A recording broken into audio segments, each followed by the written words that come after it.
Hello everyone, and welcome to the webinar organized by ElFys. My name is Toni Pasanen, and I work as a senior project engineer at ElFys, and I'm also one of the co-founders of the company.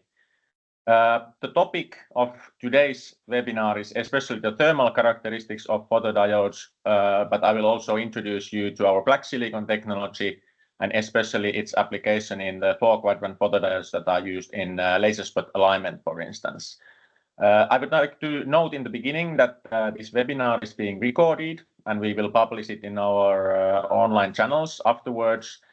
And also, if you have any questions during the presentation, you can use the chat functionality of the Teams. You can post your questions already during the presentation, and I will then answer them in the end.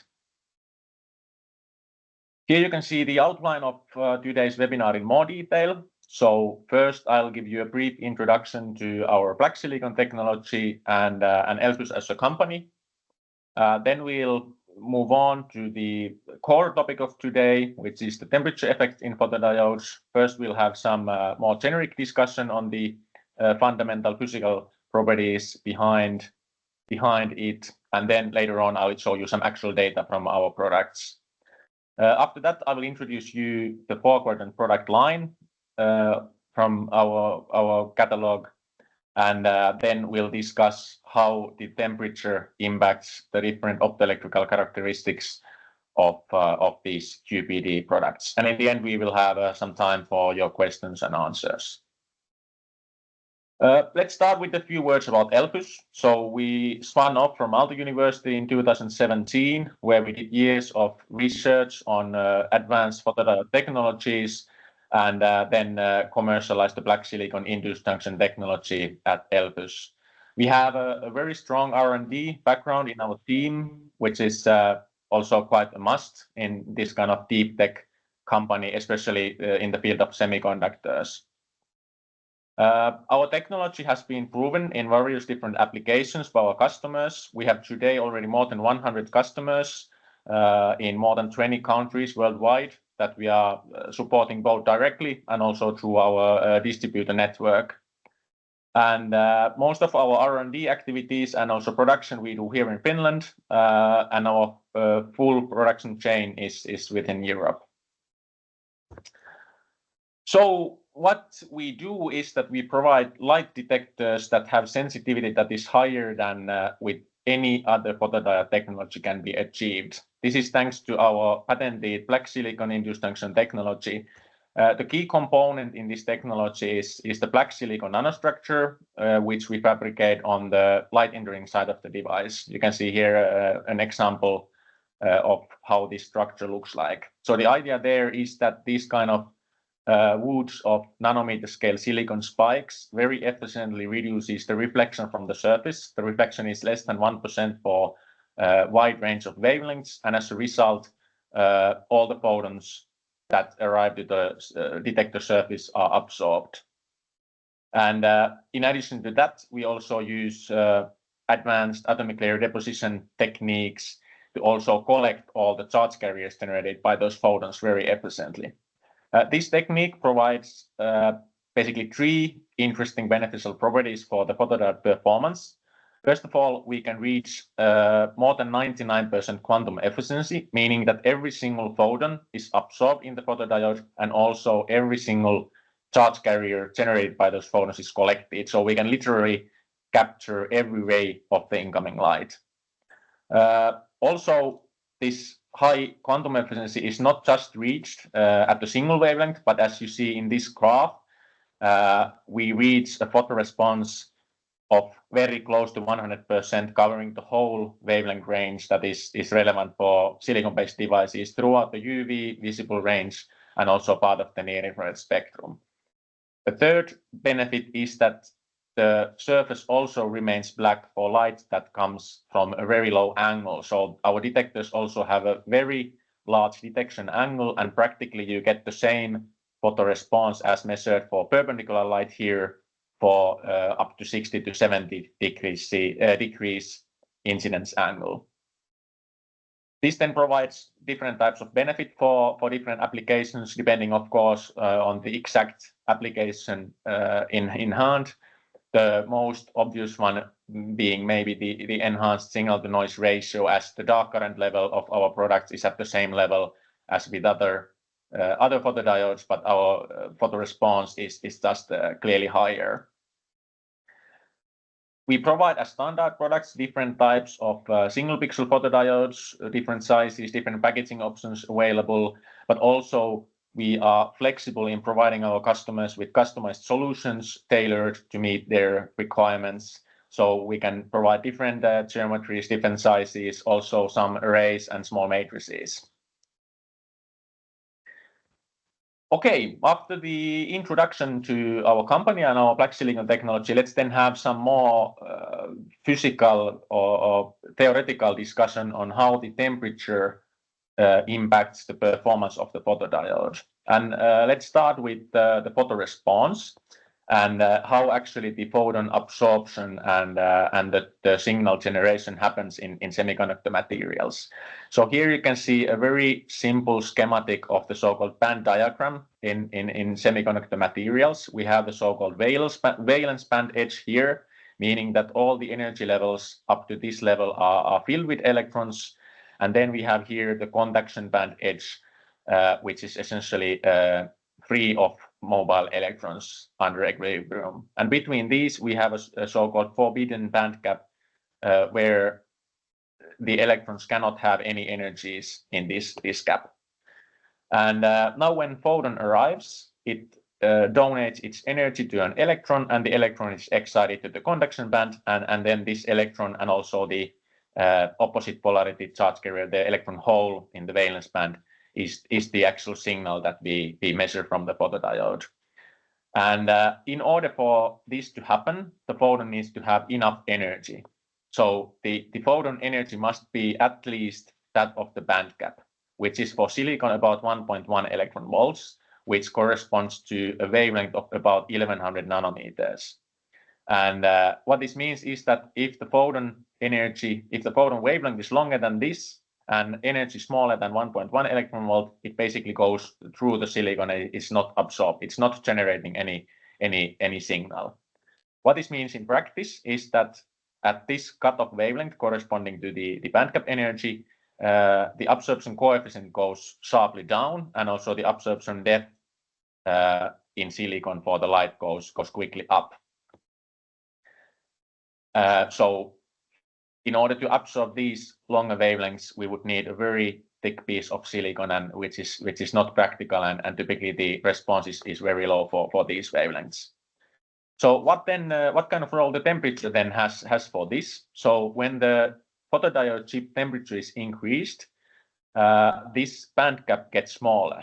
So that means that photons with longer wavelength can be absorbed and generate electrical charge to be collected. So the absorption of the near-infrared light is enhanced, which then increases the EQE and the responsivity of the component. This you can also see with an example in this graph, where you see the EQE for certain near-infrared range of the spectrum. So the blue one has been measured at 25 degrees C, and then the yellow one at 6 degrees C, and you see a clear increase in the EQE when the temperature is increased. So this is measured from our standard products. What about then the dark current, which is generating the noise signal in the photodiodes? If we come back to the band diagram, in the earlier case, we discussed that the photon is donating the energy for the electron and generates the free carrier, but actually also thermal energy in the silicon. So-called lattice vibrations or phonons, they also can generate some electrons in the lattice, and that is, of course, taking place also in the dark, and this is the source of the dark current in the photodiodes. And now, when the temperature of the component is increased, there are more and more of these lattice vibrations and more thermal energy available. So increasing amount of free electrons are generated in the conduction band without light. And this causes this kind of exponential dependence between the temperature and the dark current. So essentially the dark current of photodiodes increases exponentially as a function of the temperature, which is also shown in this normalized data here. So that means that basically every 8 to 10 degrees C, the dark current is doubled in silicon-based devices. Then a third important parameter of photodiodes is, of course, the speed of the photo collection. In devices that require high speed, often some bias is applied so that most or all the light that needs to be collected is absorbed within the depletion region. And in this case, typically, it's the drift time that it takes for the carriers to drift to the contacts that dominates the rise time. The RC time component is typically has way smaller impact than the drift time. And what impacts this drift time is, of course, the length that the charge carriers need to drift. So that depends on the absorption depth and the distance from the location where the charge carriers have been generated to the electrical contacts. And then, of course, the electrical field strength and the mobility of the carriers. And the impact of temperature on this comes through the mobility of the carriers. So when the temperature of the photodiode chip is increased, there are more lattice vibrations, these phonons, and then the electrons scatter more from these phonons. So the mobility is reduced, and that increases the rise time. This plot, you can see the mobility, how it behaves as a function of the temperature for both the electrons and holes, and you see a clear decay here as a function of the temperature. Not as drastic as was the increase of dark current, but still the photo detection becomes slower. Now that we have gone through some of the basic principles, how the temperature impacts the operation of the photodiodes and the most important performance metrics, I would like to now introduce you next our black silicon 4-Quadrant product line and focus especially on this QPD 385 product that we have as a standard available. Here is what this product basically consists of. So in the heart of the component, we of course have this black silicon photodiode chip. The diameter of this active area here is 14 millimeters. So the active area of each of these elements here is 38.5 square millimeters. And as you see, this active area is divided in 4 equally sized quadrants.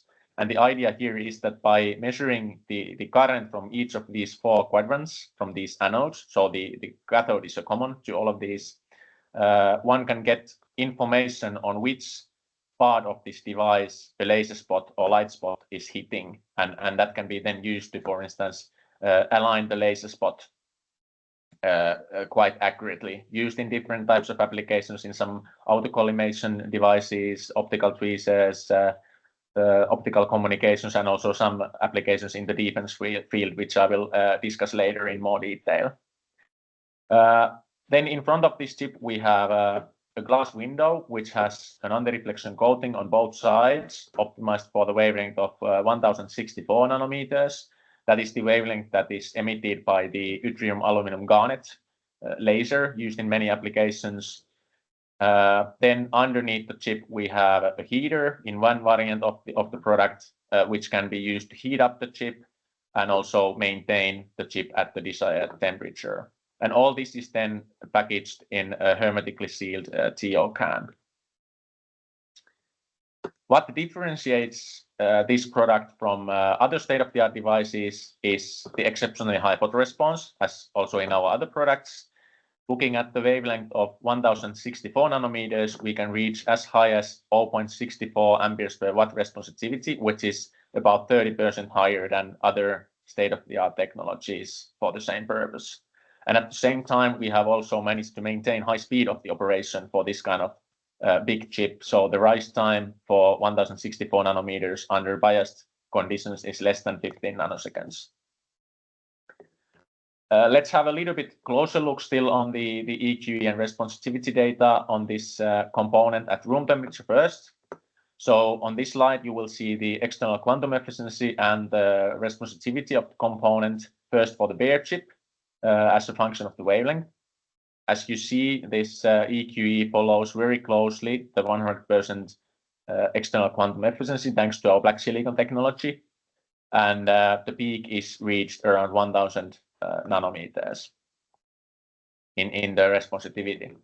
Then when we put our standard package around this chip, as you see, the performance is practically unchanged for the range where the anti-reflection coatings on the glass have been optimized for, meaning wavelengths more than 1000 nanometers.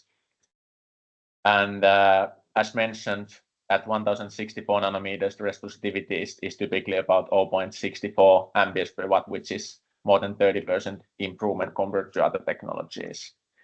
Interestingly, also the AR coatings on the glass provide also another maximum at 575 nanometers. So the same component could basically be used for applications operating in this region. But if you are interested in some other wavelengths, the chip is practically independent of the wavelength, as you can see here. So then we just we can optimize the package and especially the glass for different needs as a customized solution. I mentioned the applications in the field of defense. One example of those is the guided munition, and how this application works is that there is some troop having a device with the yttrium aluminum garnet laser emitting light at 1064 nanometers, and they are targeting an enemy target with this laser, and then the reflected light is measured with the 4-quadrant detector that is placed in the nose of a missile. And by the information and output data given from this 4-quadrant detector, the missile then knows how to adjust its flight path and hit the target more accurately. And by our detectors' improved sensitivity, this lock-on distance, so how far away the missile can lock on in the target, can be enhanced up to 30% compared to the state of the art. And if there is some disturbance in the air, such as smoke or dust, which is quite typical for the battlefield, the improved sensitivity helps also there. Here I have a snippet from the datasheet of the product, summarizing the main, most important optoelectrical characteristics for room temperature, highlighting the exceptionally high photoresponse at 1064 nanometers. You can download the full datasheet from our web pages, and also you can reach us for further details, and we will provide those. Okay, now that you are familiar with our QPD 385 product, let's have a closer look on some of the data as a function of the temperature and how these considerations can be taken into account in optimizing the operation conditions of these photodiodes. Let's start with the responsivity. So in this graph, you see the external quantum efficiency as a function of the wavelength, now measured at different temperatures. So all this data that I will show you on the coming slides and this slide, unless otherwise noted, so this is measured from our standard or these products, packaged products. The heating is done by using this built-in heater underneath the chip. So what you see from this graph is that wavelengths beyond 1000 nanometers, when the temperature is increased, there is a clear enhancement in the photoresponse as expected. And having a closer look at the specific wavelength of 1064 nanometers, we see quite nice linear trend in the responsivity as a function of the temperature. So the responsivity basically increases about 1.7 milliamperes per watt per 1 degree of Celsius, meaning that at room temperature or 25 degrees C, we reach the 0.64 amperes per watt, which is also mentioned in the datasheet. And then at 85 degrees C, we are at 0.75 amperes per watt. And this is some typical data measured from production units.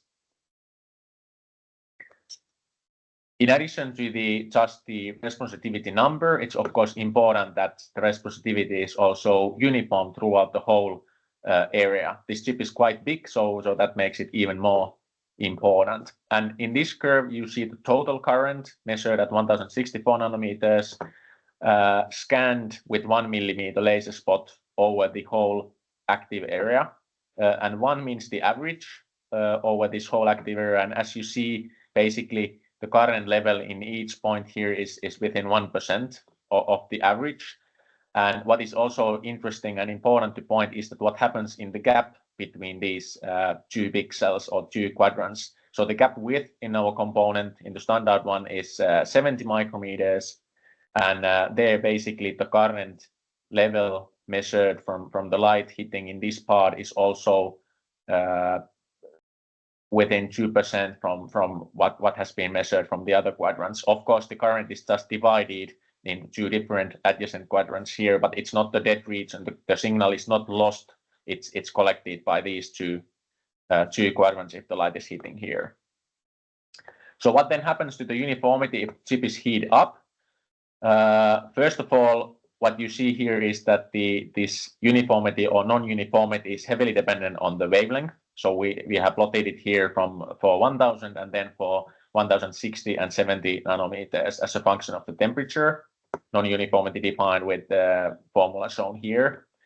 So the shorter the wavelength, the shorter the distance the light travels in the silicon before being absorbed. So for instance, 1000 nanometers, the distance is way shorter than 1060 nanometers, and that's why there is a smaller probability for light with a wavelength of 1000 nanometer to be absorbed in another quadrant than the one where it entered the device. And as a result, the non-uniformity for 1000 nanometers is less than 0.1% independent of the temperature.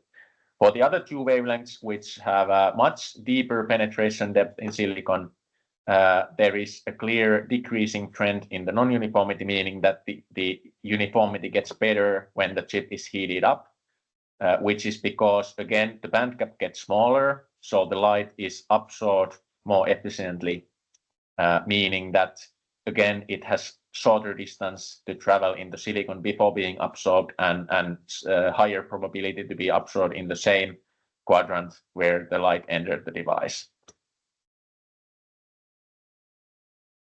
Speed is also very important, as mentioned, for certain applications. The specification for our component under these conditions is 15 nanoseconds, but typically it's slightly lower, as also shown by this typical data here. Here is actually, you can see 4 points for each temperature point. So this is four components from our production.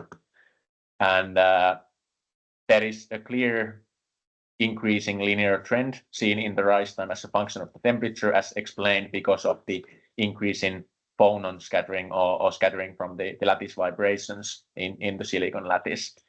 But if this increase in the rise time is critical for the application, that can fortunately be compensated by increasing the bias a little bit. So for instance, by using 180 volts instead of 140 volts, one can reach more or less the same rise time level that one can reach at room temperature with the 140 volt bias. Then the dark current.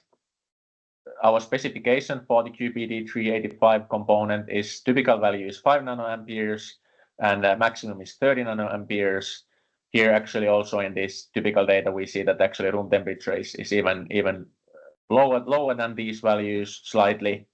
And as mentioned earlier, we also see here in the measurement data from our production devices an exponential increase in the dark current as a function of the temperature. So please note this is logarithmic y scale, so the linear line here means exponentially increasing dark current.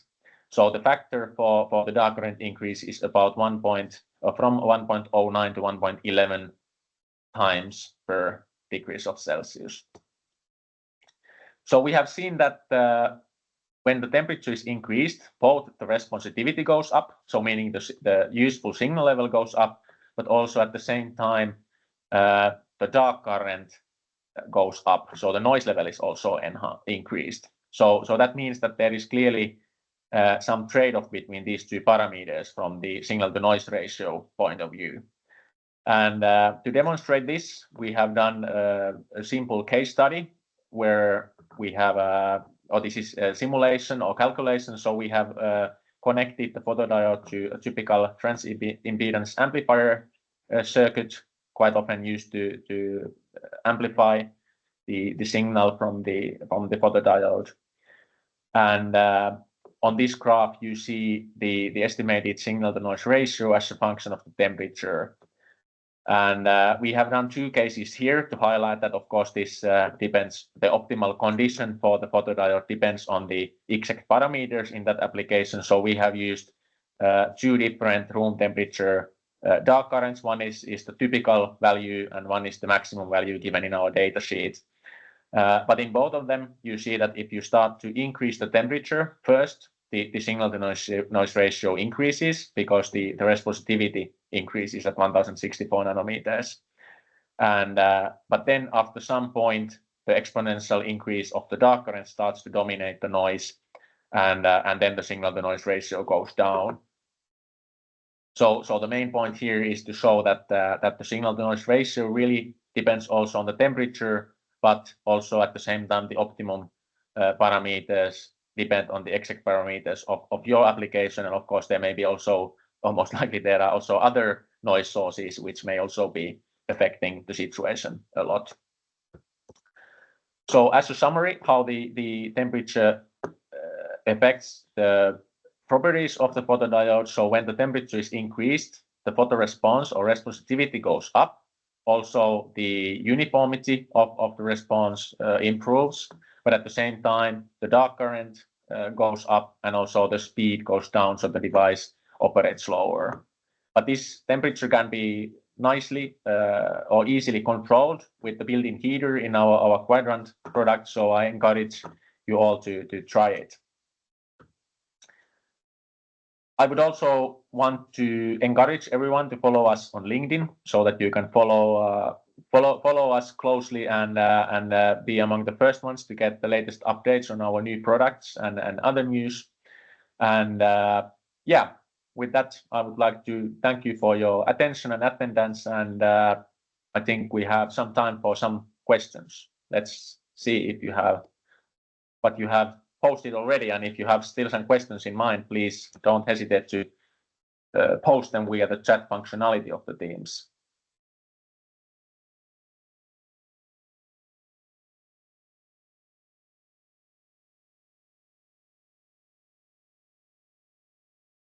So there was at least one question posted already beforehand, that what would make someone to choose the black silicon detector over the standard version.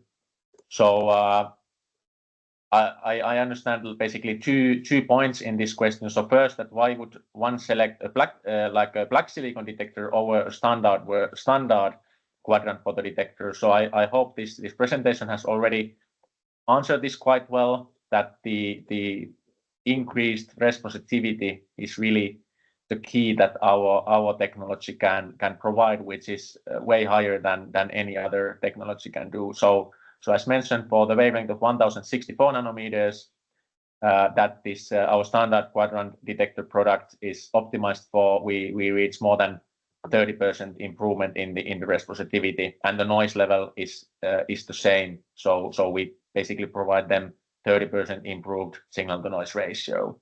And then if the question is that why to use a quadrant detector over let's say standard black silicon detector or single pixel detector. So this quadrant chip is used to any application where laser spot alignment is needed, or tracking the laser spot, keeping the laser spot stabilized in a certain location. So there this kind of quadrant detector can be used very nicely.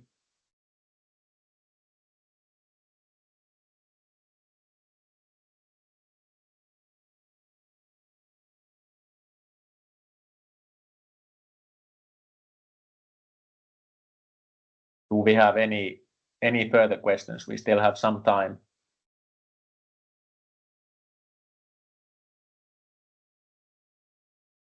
So there's question that what other uses does this quad type have besides military use? So I at least tried to mention a few during the presentation. So well, in general, any application where the laser spot can be aligned. One is in the bio applications. There is so-called micro tweezers or optical tweezers, where high intensity laser is used to move some molecules or atoms. So really small scale stuff using the optical energy of the laser. So this is something where these kind of quadrant diodes are typically used. Then auto collimation is also one. So keeping first of all aligning a laser spot in a certain location and also keeping it aligned there. But basically any detector where you need to align laser, or any application where you need to align a laser spot. I think there are also in some spectroscopy applications or let's say some like research type measurements, there is often need for this kind of device.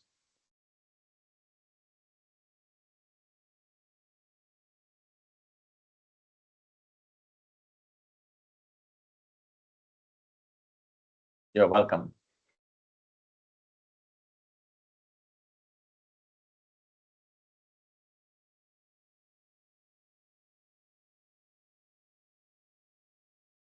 Any further questions?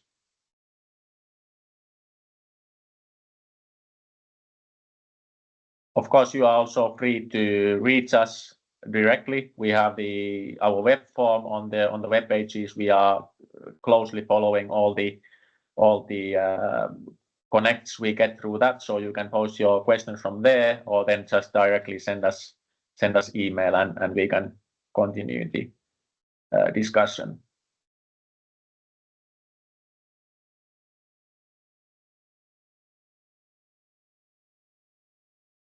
Okay, there is a question that how many quad type do you produce per year? I do not want to reveal any exact numbers. I can say that we officially launched this QPD product this January in the Photonics West, and we have already, I would say, quite many customers using and testing this component. So I hope that gives some idea, but I don't give any production numbers, unfortunately.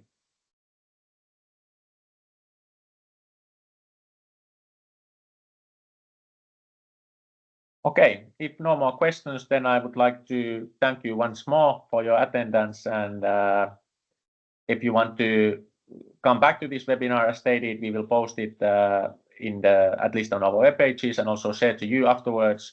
And also stay tuned for next episodes of webinars that we will for sure also have in the future. Thank you.